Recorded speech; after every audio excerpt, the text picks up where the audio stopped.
ఒక అడవిలో ఒక కాకి స్వేచ్ఛగా ఆనందంగా ఎగురుతూ జీవిస్తుంది. ఒకరోజు అది ఒక హంసను చూసి ఆశ్చర్యపోయింది.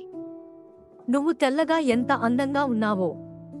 నువ్వు చాలా అదృష్టవంతురాలివి.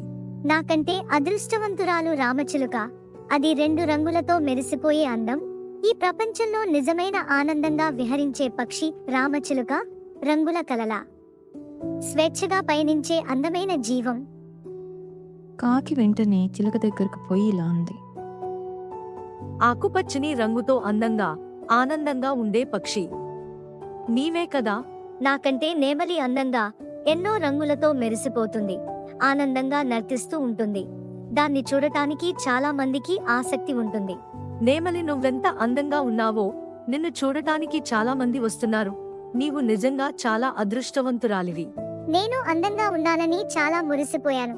కానీ నా అందమే నన్ను శాపమై నన్ను పంజరంలో బంధించట్టు చేసింది. నిజానికి కాకి, నీవే అదృష్టవంతురాలివి.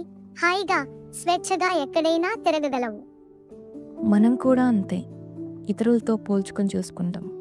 మన ప్రతిభా పాటవలను, శక్తి సామర్థ్యాలను, తెలివితేటలను గుర్తించం, లెక్కలోకి తీసుకోం. అనవసరపు పోలికలతో మనల్ని మనమే కించపరుచుకుంటాం.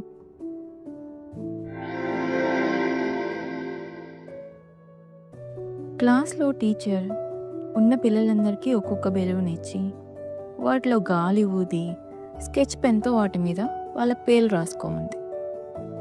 ఆ బెలూన్లన్నిటినీ ఒక గదిలో వేయించి బెలూన్లన్నిటినీ బాగా కలిపేసింది. పిల్లలకు 5 నిమిషాల టైం ఇచ్చి ఎవరి బెలూన్ వాళ్ళని తెచ్చుకోమని చెప్పింది. పిల్లలందరూ గదిలోకి పోయి వెతికితే ఎవ్వరూ తమ బెలూన్స్ గుర్తుపట్టలేకపోయారు. 5 నిమిషాల తర్వాత టీచర్ పిల్లలందరినీ ఏ బెలూన్ అయినా తీసుకొని అది ఎవరిదో వాళ్ళకి ఇచ్చేయమని చెప్పింది. 2 నిమిషాల్లో ఎవరి బెలూన్ వాళ్ళ చేతికి వచ్చింది.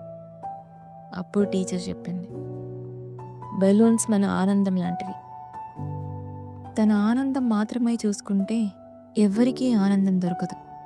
పక్కవాడి ఆనందం గురించి కూడా ఆలోచిస్తే ప్రతి ఒక్కరికి ఆనందం సులభంగా దొరుకుతుంది.